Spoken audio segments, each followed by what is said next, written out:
You know, we've heard from a number of people, even some who voted for you, who don't understand why, in their words, you won't make any compromises on the budget repair bill. Well, that was one of the things we heard over and over again. And again, maybe that's part of the TV ads are out there, but that's wrong on two counts. One, the bill's already been changed. People forget that because it was several weeks ago. But the bill's been amended per our support after the Joint Finance Committee held 17 and a half hours of hearings. We heard from teachers who were concerned about the grievance process. That was amended to give them some of the same sorts of civil service protections that state employees have that are the strongest in the country, to give them to local schools and to teachers and local officials. Some of your critics that have complained that on the budget repair bill it's kind of your way or the highway, I guess how do you respond to that? Well, again, it's not true because we've made changes, we've offered suggestions, we pushed out ways. Where we're not able to negotiate is fundamentally removing collective bargaining reform. Because if you take out collective bargaining, what you will have is what other states are facing right now, which is billions of dollars worth of cuts in aid to schools and local governments without any flexibility of how they balance their budgets. Other states are looking at one of two things. They're either looking at passing it on to schools and local governments through massive layoffs or passing it on through billions of dollars of new property taxes.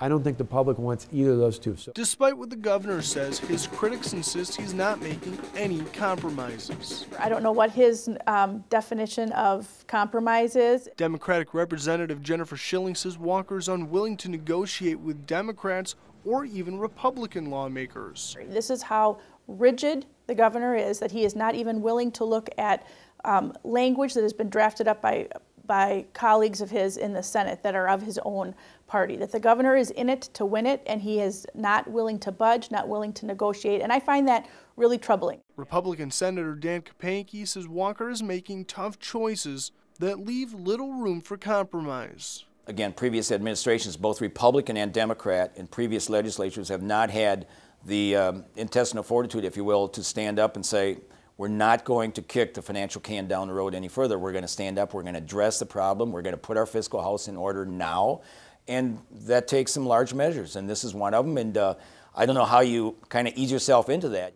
I want to turn to the budget now, your biennium budget.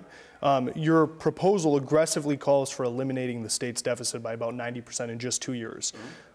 Rick, who's from Toma, wants to know, why do you think it needs to be done in just one budget cycle? The reason we're here is because previous governors, previous lawmakers failed to make tough decisions and instead said, well, push it off to the future.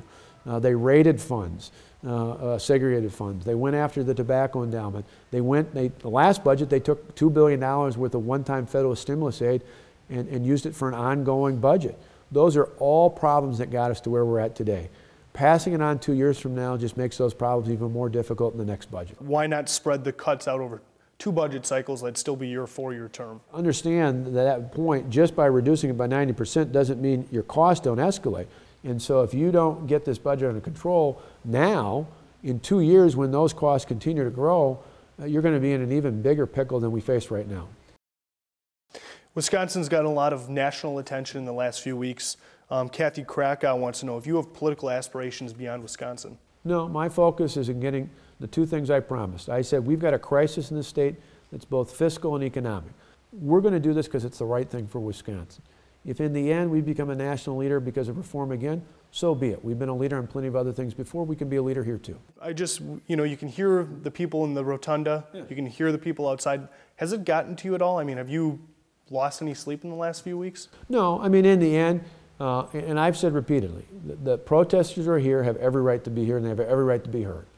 But I'm not going to let thousands of protesters here in the Capitol anyway overpower the voices of the millions of taxpayers in this state who ultimately believe what we're doing is the right thing. They believe that asking public employees, including me, to pay a little bit more for pensions, a little bit more for health care, still much less than what the majority of them are paying across the state, is not an unrealistic request. Critics of the governor are upset to hear he hasn't lost sleep over his plan.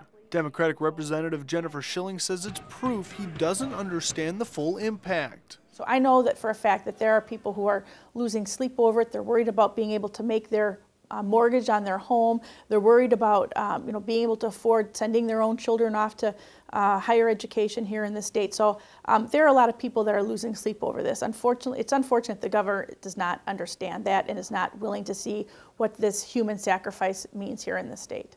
Some critics of Governor Walker also believe he's being influenced by powerful interests from outside of Wisconsin. But Republican Senator Dan Kapanke says the governor's agenda is transparent. I really don't buy into that. I'm sure that he's probably taking phone calls from people and outside the state of Wisconsin. But at the end of the day, I believe he wants to put our house in order here in Wisconsin, grow Wisconsin jobs. That's been the theme of his campaign and his theme of his short stay in the governor's mansion right now. So. Just some other topics. I want to ask you about the prank phone call. Yeah. Were you embarrassed by that? Well, I mean, in the end, what I said on that call and any other private calls I made is not unlike what I've said in front of the cameras here. But were you embarrassed that you were duped? Oh, sure. I mean, that part's ridiculous. I mean, the fact that I think people point out that even people who don't agree with me on the issues think it was ridiculous what happened. But it's one of those where we had, ultimately, the reason that call got through was after days of people calling. This person who alleged to be someone who was ultimately an employer in this state and wanted to contact us, just like we've talked to other employers and other people. One viewer wants to know if you're considering privatizing the state employee pension fund. Is that something that's been talked about? No. Just a rumor? Yep. I mean, the unions out here, the national union leaders that have come in, increasingly, as more and more national government union leaders have come in from outside of Wisconsin, the comments have become more fictitious. They've been based less and less on the truth. Have you spoken with any of the 14 Senate Democrats? I have, a number of times. Recently? I tried to make a call to one of them last night and ended up getting his voicemail. But my administration has been reaching out to them, has worked with Senator Fitzgerald to find a pathway back for them. For all the talk about not willing to work with them, that couldn't be further from the truth.